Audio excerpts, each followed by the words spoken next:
you might have a great support team and you love human support, but there are times when a customer doesn't even want to talk with a human. So if you have a question, they don't care if it's an agent telling you or if it's a help center or a bot, they just want their issue solved. Welcome to the Agency Hour podcast, where we help web design and digital agency owners create abundance for themselves, their teams, and their communities. This week, we're joined by Cory Brown, founder and CEO of Simplesat.io. Simplesat specialise in creating surveys and dashboards that allow you to not only analyse but understand your customer feedback. In this episode, we explore the cadence of when to run particular surveys like CSAT or NPS, customer effort scores, how to create surveys your customers will love, how to increase survey response rates, leveraging feedback for maximum outcome, and much more.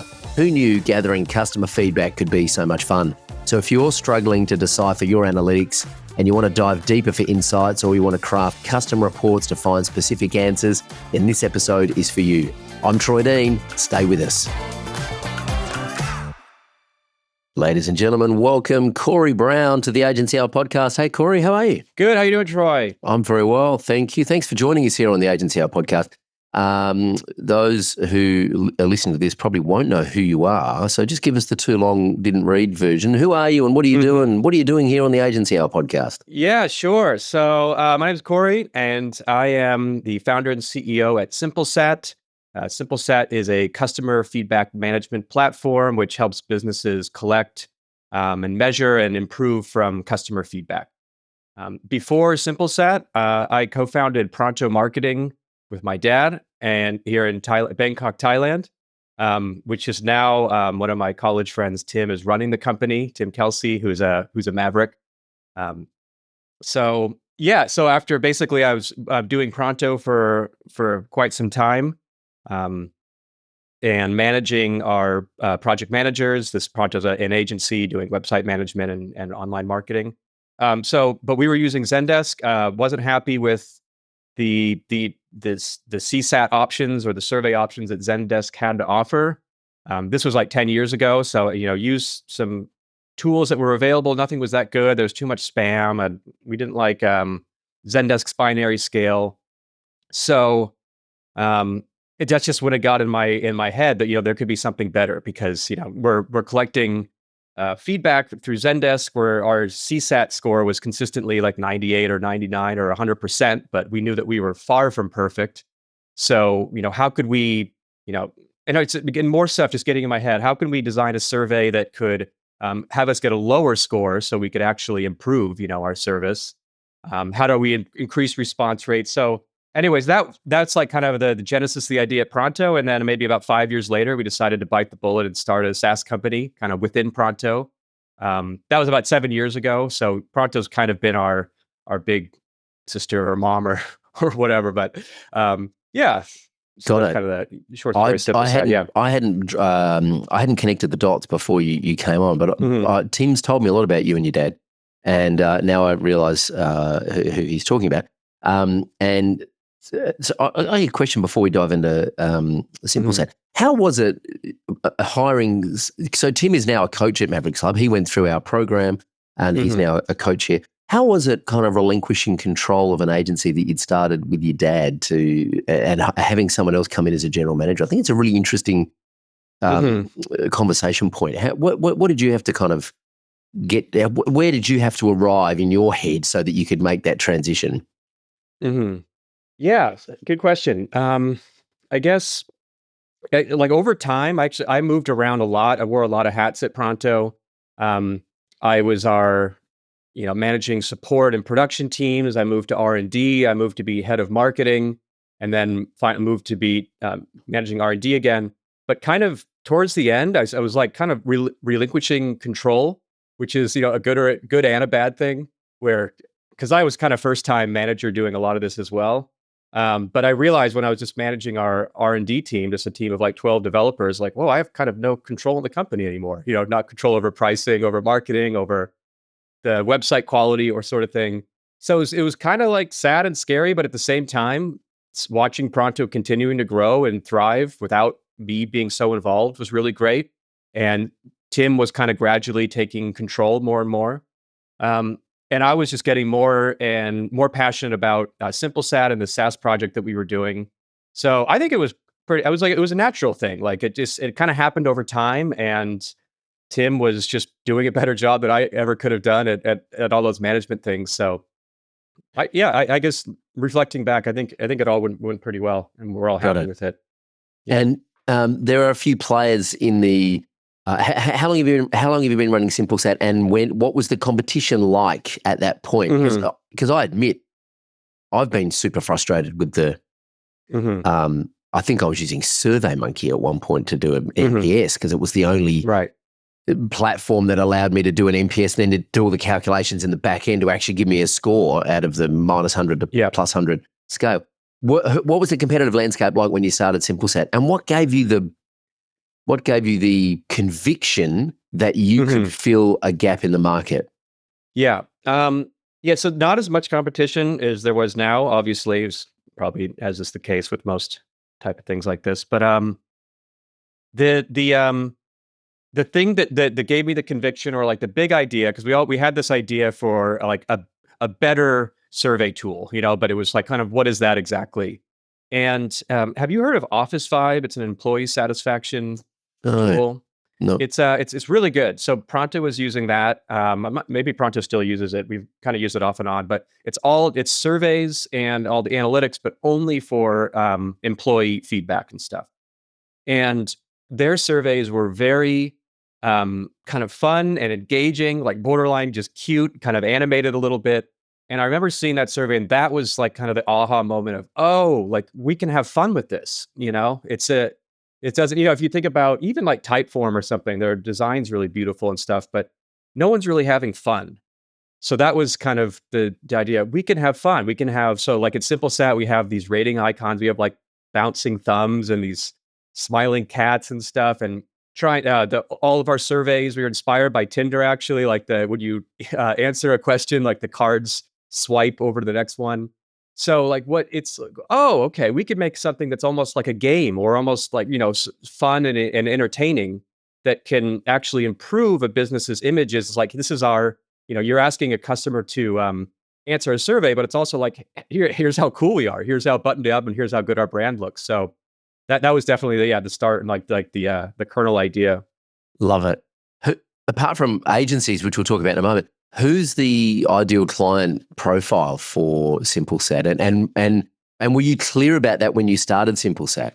Yeah, definitely. So customer number one was Pronto. So that was great to have be in Pronto. I was in the same building and using Zendesk, and immediately get feedback. We could just launch it in Zendesk and get feedback there.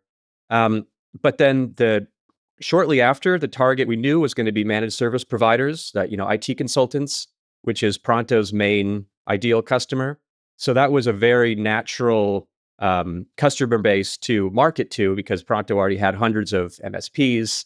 So, and naturally, just Simplesat had Pronto's endorsement, because I had control of their campaign monitor account or whatever. I could send emails. So yeah, so that was MSPs, and MSPs were very good natural first customers. They all have help desks. Simplesat works best for any company that uses any type of help desk to communicate with customers, because you could close a ticket and then you can rate the ticket. But now we're kind of following the market now, and naturally getting sucked up market a little bit, and getting more focusing towards SaaS and e-commerce customers. But we still have managed support, and we still have marketing agencies and creative agencies as well on board. But so it's basically any type of CS or support team that communicates with customers through a help desk and a technical company. Do you do things? Is it just customer satisfaction, or do you do like NPS, employee NPS, that Mhm. kind of stuff as well? Yeah. So we do like the bucket, like group that we're in is called customer feedback management. So anything about customer feedback. So that includes CSAT, as we were just talking about, NPS, CES is the customer effort score. It could be 5-star. Any way to get feedback from customers. We do have some of our customers using Simplesat for employee feedback. But we actually, one thing we do with our product is we try to get as much information about the customer as possible. which is great because you want to know who left the feedback and who to respond to. But that's actually not so great for employee feedback because a lot of the times you want it to be anonymous, So so people are kind of hacking Simplesat for employee feedback, but we still will show the IP address, who left it or something like that. So you could figure out who did it. So maybe we'll go into there someday, but yeah, for now, just customer feedback. Sure. Just for those who are uninitiated, and I wasn't familiar with it, but what's a customer effort score? So the customer effort score asks the question, some variation of how easy was it for you to solve your problem? And it's on a scale of 1 to 7. There's CES 1.0, CES 2.0. Now it's not 2.0 is on 1 to 7. And the idea there is that if you do ask CSAT, customer satisfaction, it's generally, how was your experience? How did your agent do? So the customer is going to be rating basically the agent's performance. So you might just get a good score if they're courteous or friendly, but maybe there's a different problem. NPS, which maybe we could talk about in a second, is more about customer loyalty and how likely you are to recommend. But customer effort, some researchers have found that is actually like one of the greatest measures of customer satisfaction or loyalty in the long run, is just how much friction can you reduce. And it's not even about you might have a great support team and you love human support, but there are times when a customer doesn't even want to talk with a human. They just want their issues solved. So if you have a question and, they don't care if it's a customer if it's an agent telling you, or if it's a help center or a bot, if it was easy to get your question solved, then that's going to help your perception of the company as well. Does that make sense? Yeah, it does. And Mhm. I'd love to talk about the cadence of these things and Right. the typical response rates. So one of the things that we teach our agencies is to run NPS, CSAT. We have playbooks and templates for employee NPS. We run a start, stop, keep survey with our teams. So we're big on getting feedback from our teams and from our clients. I'd love to know the cadence of, when do you run a customer satisfaction survey? When do you run a customer effort survey? When do you run an NPS? And I know this is a big question, but and what are the typical response rates that we should be expecting from these? And how do we increase those response rates? Mhm. Okay, great question. So, um, I would, let's say if you're going to be layering on um, these things, I think first I would start with CSAT, just because it's the easiest to get going. And with CSAT, you're like with Simplesat, the best way to do this, what we recommend, is to embed a Simplesat survey in the existing email that is sent out when a ticket is closed or solved. So if you're using Zendesk or Freshdesk or HubSpot or whatever, when you close the ticket, that email's already being sent. It says, "Hey Troy, we've completed the request. By the way, please rate us." And then the survey's right there. It's called a one-click survey because the rating icons are in the email. So if you click it, it'll automatically save the rating without clicking submit or anything. Um, and that you could launch that in 10 minutes, and then now you have coverage over your help desk, and now you could see every ticket, big or small. The customer has an issue to raise their hand and say that there's a problem here, and so that really helps. They're not going to be like issues boiling or festering over time, and it's just a chance to what's it called? Stop the production line, to pull the flag, or raise the flag, or something. So recommend that for CSAT. Then would be NPS, and that's kind of like the big two that you could be doing, because CSAT is going to give you coverage and peace of mind that your customers can rate any ticket, and then you have visibility over that. But not all of your customers are active in your help desk, especially some of the business owners or the decision makers. So that's why NPS is great, because you can send an email. You don't have to interact with the help desk. You could have it be more of a recurring thing. So you could send it quarterly, or twice a year, or yearly, and that's done over email. And then CES might be last, and it's not going to be applicable for all businesses, and probably less even for agency owners. It could be more for self-serve SaaS or e-commerce companies. So this is going to be something when it could have been more of a self-service thing, not after a service interaction, or you wouldn't send CES quarterly or something.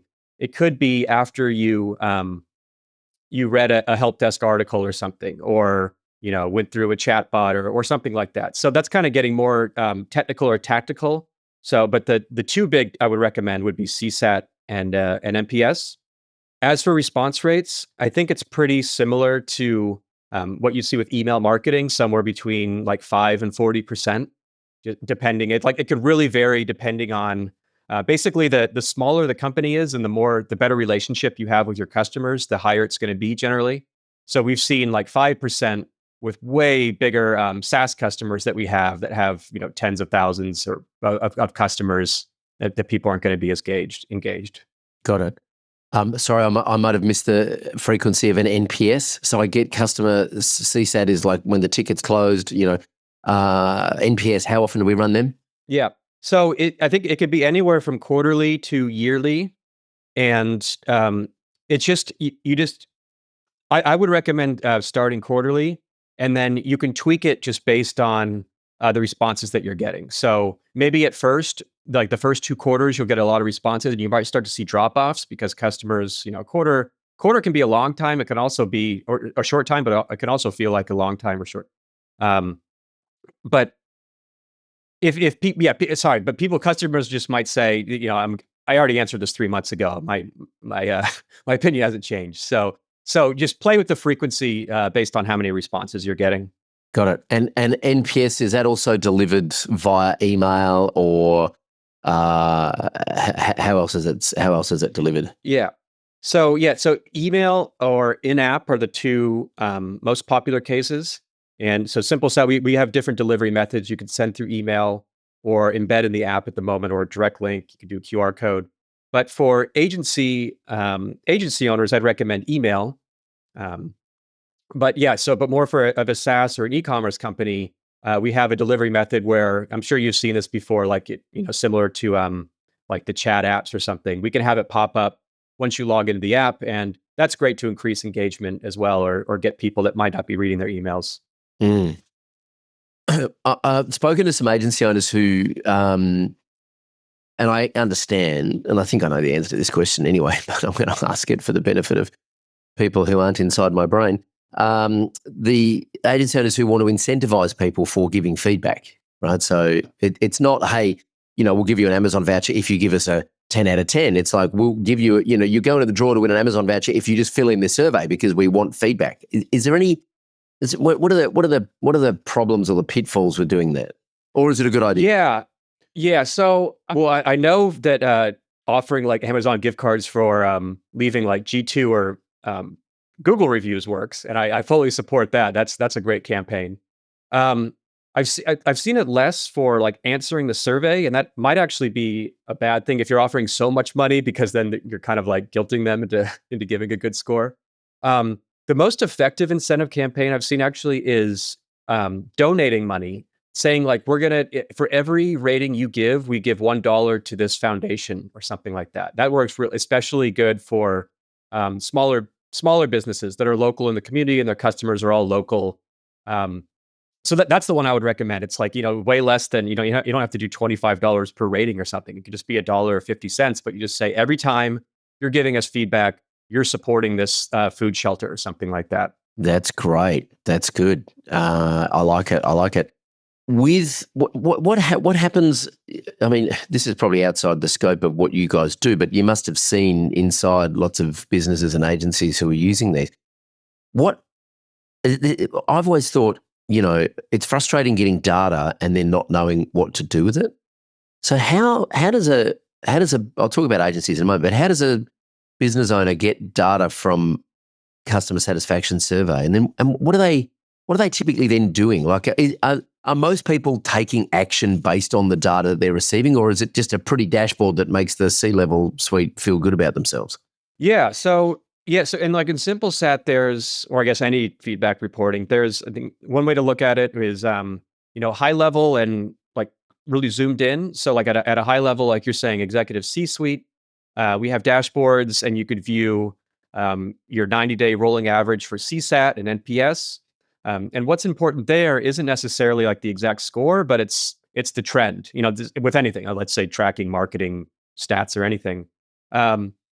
So that's it's a number that you need to be tracking, and then once you have the number, you can start improving on that. So if whatever your NPS is today, there are things that you can do to improve it. So just like let's say revenue or leads, if you want to improve it, then you get with your leadership team, you have a hypothesis and brainstorm some ideas, do a campaign, and see if it moved the needle.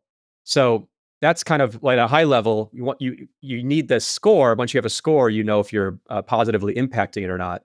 Like that's why in the beginning, our CSAT Pronto CSAT score was 99. There's nothing to improve. So I wanted it to be 90 or 80 or something.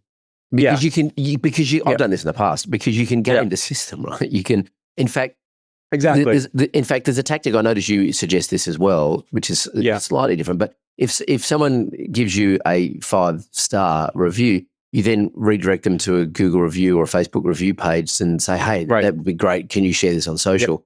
We're not gaming the system there, but we're optimizing the experience, right? And we're leveraging that feedback for maximum benefit. But you can we've in the past, I know that we have kind of gamed our NPS by sending people an NPS when we know they are most in love with us. As simple as, they share some feedback that they've had a big win. We tag them in our CRM. It sends them an NPS. We just flick it to them in Slack and they love us, right? And so that's it's a cheat. It's not, I mean, I wouldn't say it's 100% accurate. It looks good on the surface, but we're only asking people we're asking all customers, but we're asking them when they love us the most. So it's a skewed. We don't do this anymore, by the way. We used to. We used to because it felt good, and also because we were also the reason we did it is because we knew that they were highly engaged at that point and they were likely to give us feedback. We didn't say, "Hey, based on your win, can you tell us how likely you are to recommend us?" We just send them the standard NPS question, which I'm happy to unpack in a minute for those who aren't aware of it. But we would send it at a time in the relationship where we knew they were most likely going to give us a great score.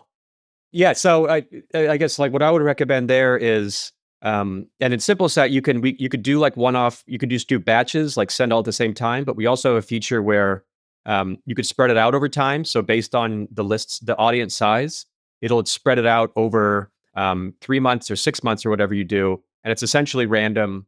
So that way, you hit the happy people, but they also might be hit the people who are in a bad mood as well.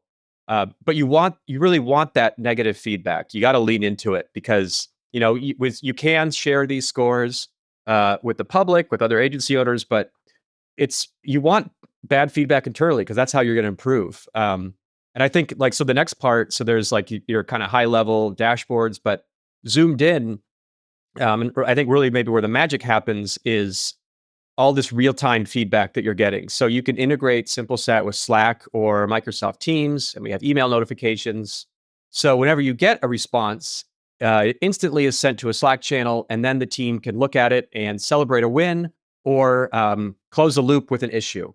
Also, we integrate with all of the systems that you could add a survey in, so it can create a new Zendesk ticket that's ready for your team just to follow up. Or at Simplesat, we use Intercom. It creates a new Intercom conversation. So it's just in our support agents workflow, just like getting a new tickets for questions or people needing support. A new ticket is created to follow up with this customer about a negative or a positive comment that they had. And that is a big part of improving either your CSAT or your NPS score is just listening to customers and acknowledging mistakes, recording the feature requests and fixing the mistakes. So that's a great way just to improve your score too. Yeah. Got it. Now, for those who are uninitiated, what is the Net Promoter Score and what are the mechanics? How does it work and how is the calculation made? So the Net Promoter Score was invented by Bain Company, the consulting firm. And there's a whole book, like the ultimate question. So it's this like official thing. It's like kind of too official. Like, so we have to pay a license to even use Simplesat. Simplesat has to pay a license to use NPS. But it is on a 0 to 10 scale. And the question is, how likely are you to recommend us to a friend or colleague or some very close variation of that? And 0 to 6 are detractors. Those are people that are actively saying bad things about your business. At least that's the theory. 6 and 8 are passives. These are people not saying good or bad things about you. And 9 and 10 are your promoters. And these are people actively saying good things about your business. And the calculation, you take the percentage of promoters and then you subtract by the percentage of detractors, and then you get your score. And it's on a score from -100 to 100. Do you know the average Mhm. NPS for an agency, for example? For an agency, I think it's a little bit higher, maybe like 30 to 50, I'd say. Just I don't have those benchmarks up here. But basically the benchmarks range from like 0 would be it's actually industry average. 0 is like the like cable companies or something. Everyone hates hates their cable companies. Um, and then like the highest are SaaS or very like relationship based companies as well. So yeah, so I'd say with agencies, somewhere between like 30 to 50 or something would be an average. But I'm sure some of you guys are way higher, and that's amazing. And so, just to segue into agencies, how Mm, can agencies use SimpleSat? And we understand how they can use it for their own team. How can agencies use this and kind of add SimpleSat into their service offering? yeah. Okay. Great question. Well, we have a reseller program. Um, so, like, how would you add it to your service offering? So, for example, if you were, Yeah.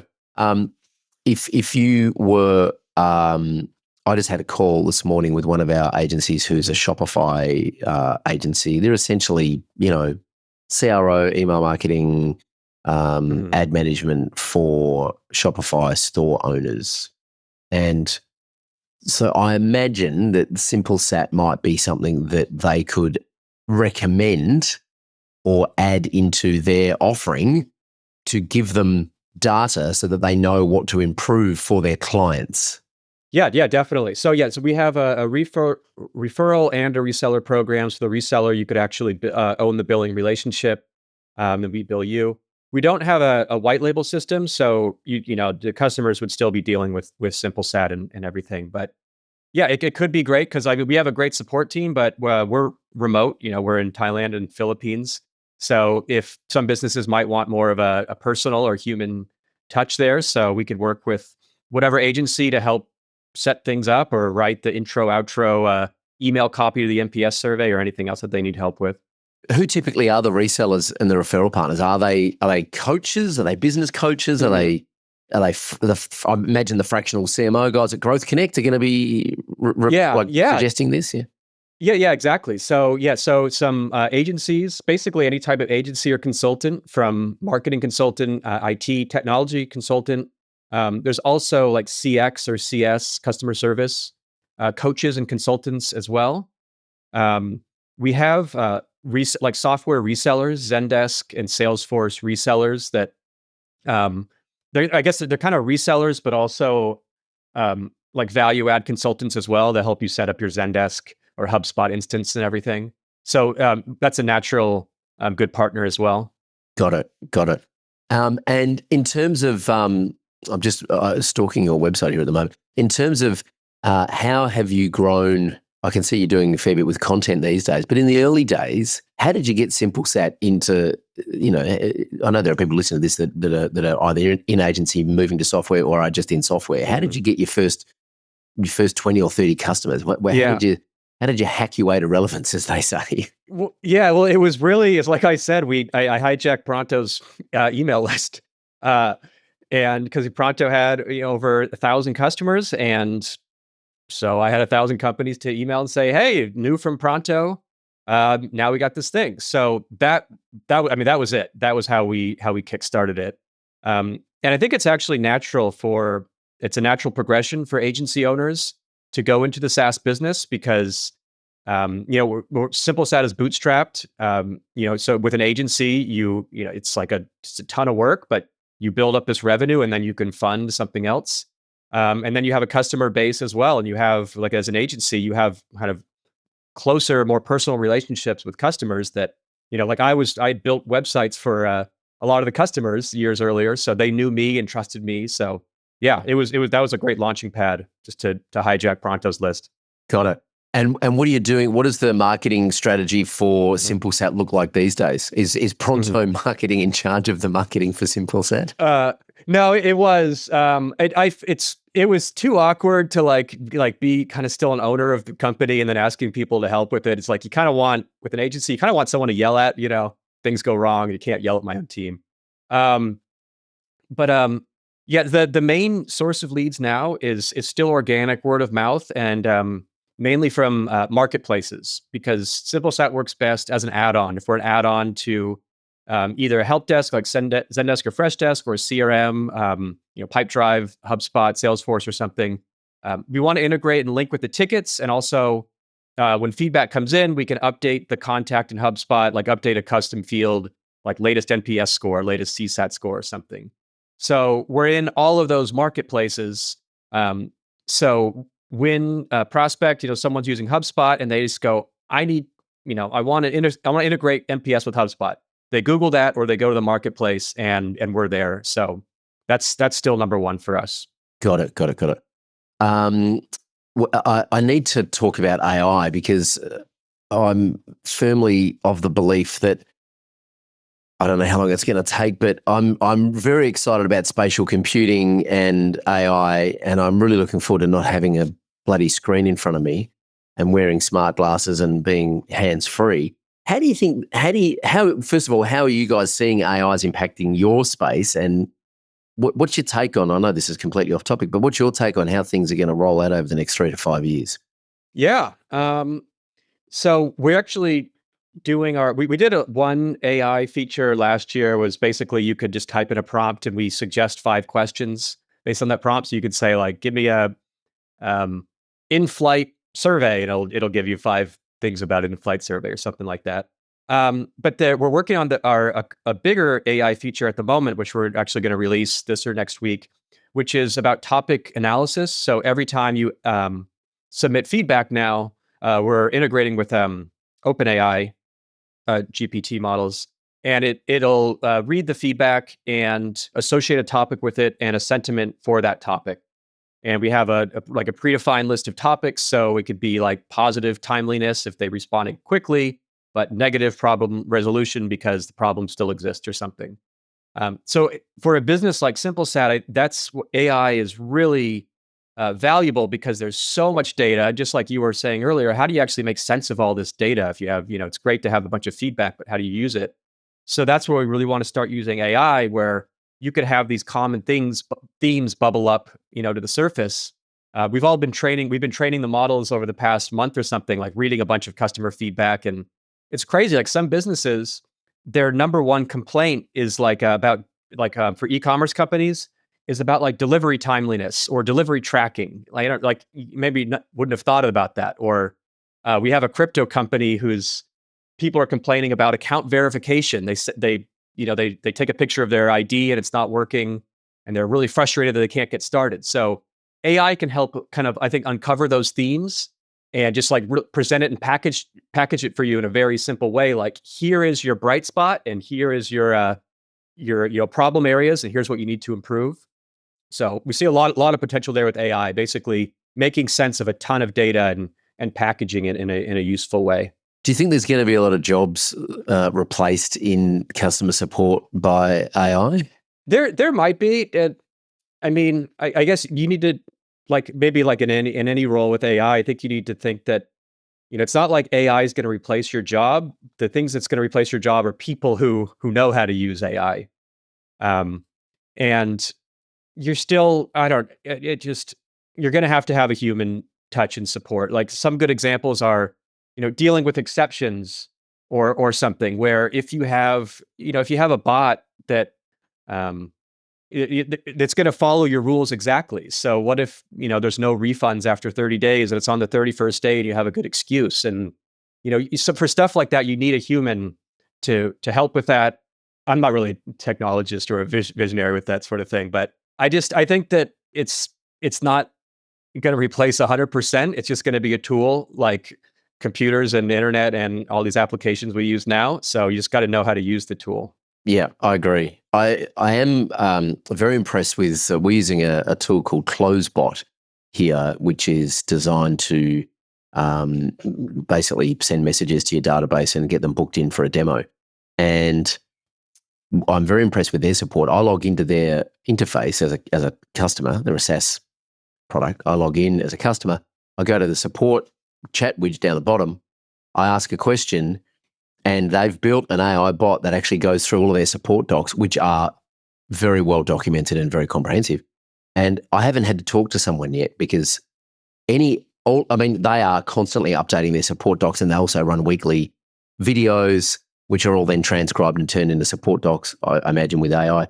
But I haven't had to speak to one of their support team yet. I know they do have a support team because I'm in their Facebook group and we had this conversation. But I haven't had to talk to their support team yet because their AI bot is really good at collating the information in multiple support articles and giving me the answer I need, but from multiple sources within their support, which is a fantastic experience because now I'm not spending 10 minutes trawling through the support docs and going back and trying to find the answer buried in paragraph 18 of support doc 8, right?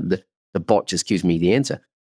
A human being can't do that with that kind of efficiency. So it's not replacing someone. It's actually giving me a better experience that otherwise wouldn't be available. Like, as I said, a human being just couldn't do that in that time, right? Yeah, totally agree. And that's the customer effort score right there. You could see that that's a good use case for it where there's nothing to rate on like an agent's performance for what you're doing, but it was how easy was it to solve your problem? You give it a 7 out of 7. So yeah. Yeah, love it. What are you most excited about over the next 90 days with Simplesat? What's in the pipeline that you're really excited about? So releasing this topics release. So really excited about this. It was more effort than we thought it was going to be. And we just want to launch it now and just start getting feedback. And we have a way to log every change people make with adding a topic or removing it if we got it wrong to keep improving the model. So that's exciting. Actually, the next feature release we're going to do is pretty boring. It's going to be about user permissions, but blocking and tackling, you got to do that. But after that, more dashboards, more reporting. That'll be the next sexy thing that we do. We want to have like a Kanban board where feedback comes in, and then you could sort it in like status columns. So then you could see, incoming or use, needs to be responded to the customer, things like that. That'll be coming up later this year. Love it. Love it. Love it. Love it. Where can people reach out and how can they get involved and how do they get started with Simplesat? Sure. So just go to our website, simplesat.io, or you just Google us, you'd find us. You can chat with us live on our website or in the app. You can do a free trial and also schedule a demo. We're happy to give you as many demos as it takes. We have a really great support team and inbound sales team. Yeah. So go to our website and check us out and send us a message. That's the next step. One question before you go. You partner with, you've got these great webinars and interviews with, a whole bunch of people. I'm looking at Supermetrics, I'm looking at Upflow, I'm looking at HubSpot. What's your strategy for reaching out to these? Because partnerships are hard work. Yes. I think you need very clear goals when you go into a partnership and very tight parameters so that you have to make it really easy for people to say yes. What's your strategy for getting some of these big names on your interviews and helping grow that way? Yeah, it's our head of growth strategy. He's doing a good job on this. But I guess to maybe in a nutshell, it's you got to start small because some of these bigger companies like Supermetrics, what they say is, we say, do you want to do a webinar? And they say, well, what have you done before? How many people have attended the webinars before? Or let me see a few more that you do and we'll decide. So you got to start small, maybe even too small, something that feels too small. Like, why am I dealing with this one person company or do something? But you got to start somewhere and you got to build it. And then like you're saying, so you're on our website now and you're kind of impressed with some of the bigger ones. It's just because we started very small and got in there. Supermetrics is actually a customer of ours. So that just worked out. I know, because we already had a relationship there and some are like more integration partners.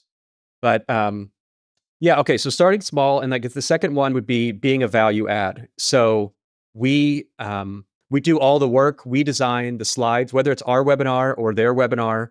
We'll say we'll do the deck. We'll design the deck.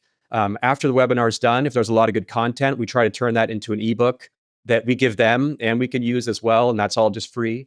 So that helps kind of, I guess, get your foot in the door as well to just be a value add and start small and just build on that and try to get bigger each time.